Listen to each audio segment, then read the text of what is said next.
नमस्कार। Good evening. चाय और राय हर जगह सही नहीं मिलती। अरे वाह, के ज्ञान दिए। हम्म। आजो आजो आजो आजो। गुरुदेव कब तक चलेगी रीट बी 26 बैच की क्लास? आपके आगे हाथ जोड़ता हूँ। कौन सी चीज रह गई बी 26 के अंदर? बताओ मुझे। अब ये बताओ कि उसमें अच्छा पॉलिटिकल रही है, वो 2 दिन बाद शुरू कर देंगे, 2-3 दिन बाद शुरू कर देंगे। अभी समय पड़ा है, पॉलिटिकल 5-10 टॉपिक बचे हैं। देखो क्या चल रहा था। संत एंड संप्रदाय। ठीक है, चलते चलते कई दूर चले गए थे, हमारे हाथों से भी दूर चले गए। रात वाली क्लास डालो कोर्स में, रात वाली कौन डाली भी बोलेंगे। तो भाइयों सबसे पहले हमने पिंपा जी को पढ़ा, गागरोन से थे। ठीक है, और रामानंद जी के शिष्य थे। फिर पिंपा से संबंधित 3 बातें थी, पिंपा की छतरी, मंदिर और गुफा। इनके उपदेश जो है वो जोग चिंतामणि में है। और गारसा दातासी ने पिंपा की जीवनी भी लिखी थी, बड़ा फेमस व्यक्ति रहा है संत पिंपा ने। गारसा दातासी भी रहा है, संत पिंपा रे। उसके बाद कल हमने रविदास जी को पढ़ा, रेदास जी को पढ़ा। इंडिया लेवल पे है लेकिन राजस्थान में कई बार पूछ लेते क्योंकि मीरा के गुरु थे। फिर धन्ना जाट को हमने पढ़ा था, दह से धन्ना, दह से धुवन गांव कहां से थे? टोंक से थे। और राजस्थान में धार्मिक आंदोलन शुरू करने का श्रेय भी किसको जाता है? अपने धन्ना जी को जाता है। यहां तक हम कई चीजें पढ़ चुके हैं। ठीक है गुरु जी, इतनी तो मानी भी रहे, पढ़ दिए थे बिल्कुल, और भी पढ़ाना। और इसके बाद में फिर कबीर जी को पढ़ा था। ठीक है, आज हम एक संत को पढ़ेंगे, नए संत, और उन संत का नाम है दादू दयाल। बड़े दयालु थे और दयालु होने के कारण इनका नाम क्या पड़ा? दादू दयाल। दादू दयाल, दादू जी, संत दादू जी। गिरी सुमेल का युद्ध कब हुआ बताइए? गिरी सुमेल का युद्ध कब हुआ बताइए? सूरतगढ़ से राम राम, तारानगर से राम राम। ठीक है, गिरी सुमेल का युद्ध कब हुआ बताइए? हाईकोर्ट की हिंदी कराओ, करवा देंगे। सब मेरा नाम क्यों ले रहे हैं? तेरा नाम क्यों ले रहे हैं सुभाष कुमावत? पता नहीं यार। हाँ बताइए, बताइए गिरी सुमेल का युद्ध कब हुआ था बताइए? 1544। शाबाश। तो दादू दयाल जी का जन्म भी 1544। ऐसे कंपेयर में थोड़ा याद रह जाता है और कुछ नहीं। फाल्गुन शुक्ल अष्टमी को हुआ कहां? अहमदाबाद। अहमदाबाद। दयानंद सरस्वती जी भी गुजरात से थे, दादू दयाल जी भी गुजरात से ही थे। ठीक है, हाँ आसाराम जी भी। देखो जन्म इनका 1544, फाल्गुन शुक्ल अष्टमी को हुआ अहमदाबाद में। बचपन का नाम इनका महाबली था, महाबली। तो इनका तो कभी वैसे नहीं पूछा गया है बचपन का नाम, लेकिन याद रखो, रख लेना। बारिश में देख रही हूं, हाँ बारिश आ रही है मुन्ना, मोबाइल ना चलाई कर, बारिश में बिजली पड़ जाए सो बात है। ये भी लोधी राम नाम के व्यक्ति को, ब्राह्मण को, साबरमती नदी में तैरते हुए मिले थे। किसको? लोधी राम को। किसमें? साबरमती में। तो फिर तो फिर तो फिर कबीर हो गए भाई, राजस्थान का कबीर कह सकते हैं, क्योंकि कबीर जी भी ऐसे तैरते हुए मिले थे। वैसे ही दादू दयाल जी भी तैरते हुए मिले थे। इनके कई शिष्य, दादू दयाल जी के बहुत सारे शिष्य हैं जिनके नाम हम आगे जिक्र करें दादू दयाल जी का। लेकिन राजस्थान में दादू दयाल जी की प्रधान पीठ जो है वो है नारायणा में। सर नारायणा कहां है? जयपुर में। ठीक है, अब जयपुर में रहे तो दादू जी कौन सी भाषा बोलेंगे भाई? जयपुर की भाषा। जयपुर की भाषा कौन सी है? जयपुर की भाषा ढूढ़ाड़ी है। तो दादू दयाल जी की भाषा भी कौन सी है? ढूढ़ाड़ी भाषा। संत दादू दयाल बड़े ही दयालु थे, इसलिए इनका नाम दादू दयाल है। गिरी सुमेल युद्ध 1544 में, और 1544 में ही इनका जन्म हुआ था। अहमदाबाद के अंदर हुआ था इनका जन्म। ये लोदीराम नामक एक ब्राह्मण को और साबरमती नदी में तैरते हुए मिले थे। और वैसे ही कबीरदास जी मिले, इसीलिए इन्हें राजस्थान का कबीर कहा जाता है। वैसे इनके 152 शिष्य थे, 152 यार। आज तो वो बहुत उलझ रही है यार, क्या करूं? सारे किए कितने? इधर कर लेता हूं मैं। कितने शिष्य थे? 152। 100 तो ऐसे थे जो एकांतवास में, आपकी तरह एकांतवास में रहने वाले, भक्ति करने वाले, जैसे लाइब्रेरी में बैठ के आप पढ़ते हो। B6 बेंच लिया था तो जल्दी आपके हाथ जोड़ता हूं टेकने। अरे नवरात्रा पे है तो अब शुरू हो जाएगा यार। नवरात्रा पे बेंच लिया, आज सिलेबस थोड़ी करेगा, अब शुरू होगा। कल नवरात्रा अंतिम है, उसके बाद शुरू हो जाएगा। 52 ऐसे थे जो घुमंतु थे, घूम घूम के प्रचार किया करते थे। अब एकांत में जो बैठ गया वो तो प्रचार कर नहीं पाएगा, प्रचार तो वही करेगा जो घूम घूम के प्रचार करेगा।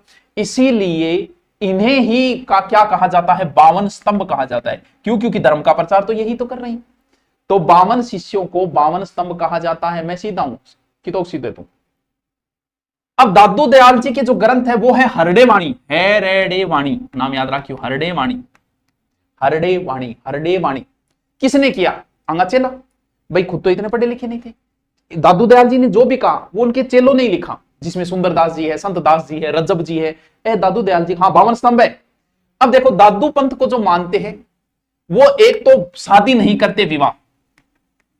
अब थारो जो को नहीं हो रही है मतलब वो को नहीं कि थे दादू पंथी में, थारो तो हो रही को नहीं, तो कुछ हो रही देरी को नहीं, वो कारण है ये करते नहीं है विवाह, यानी दादू पंथी विवाह नहीं करते। तो फिर क्या करते हैं, बच्चा गोद ले लेते हैं।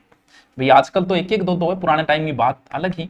बच्चे को क्या ले लेते हैं, ये गोद ले लेते हैं, और ना तिलक लगाते हैं, ना मतलब ये ना माला पहनते हैं। ये लोग क्या करते हैं, दादूपंथी सब जो है ना, व्यक्ति की मृत्यु के बाद हम लोग क्या करते हैं, जला देते हैं, दफना देते हैं, कई बार नदी में बहा देते हैं, जो भी। ये लोग क्या करते हैं, उस शव को जंगल में छोड़ देते हैं और उसे कोई जंगली जानवर खा लेता है। अब आप कहोगे सर ऐसा क्यों? भाई एक बात हो, मरने के बाद ये शरीर तो मिट्टी है, उसे किसी जानवर ने खा लिया तो किसी जानवर के काम आ गया। ये भी तो एक दान ही है, यानी आपने अपने शरीर का भी अंतिम दान दे दिया। तो ये सब को क्या करते हैं, जंगल में छोड़ आते हैं मृत्यु। जब भी दादूपंथी मिलते हैं, जैसे हम लोग मिलते हैं राम राम करते हैं, बिश्नोई मिलते हैं तो नून प्रणाम करते हैं, और जैसे राजपूत वगैरह मिलते हैं तो वो जय माता जी की करते हैं, तो उसी प्रकार दादूपंथी जो मिलते हैं तो वो बोलते हैं क्या, सत्य राम। क्या बोलते हैं, सत्य राम। इनका अभिवादन वाक्य क्या है, सत्य राम। इनकी जो सत्संग होती है उस जगह को बोलते हैं अलख दरीबा। आराम याद रह जाओ, मैं दोबारा रिपीट मार दूं तो टेंशन लेने की जरूरत होनी है। गुरुजी ये तो अच्छा हुआ इनके शिष्य हमारी तरह नहीं थे, वरना क्या लिख के चले जाते। बात तो सही है, बेरो नहीं थे, क्या लिख के चले जाते। दादू जी का शिष्य एक तो महान संत है, हम बताऊंगा थोड़ी देर बाद है। अभी रुको बस, अभी रुको, अभी दोबारा।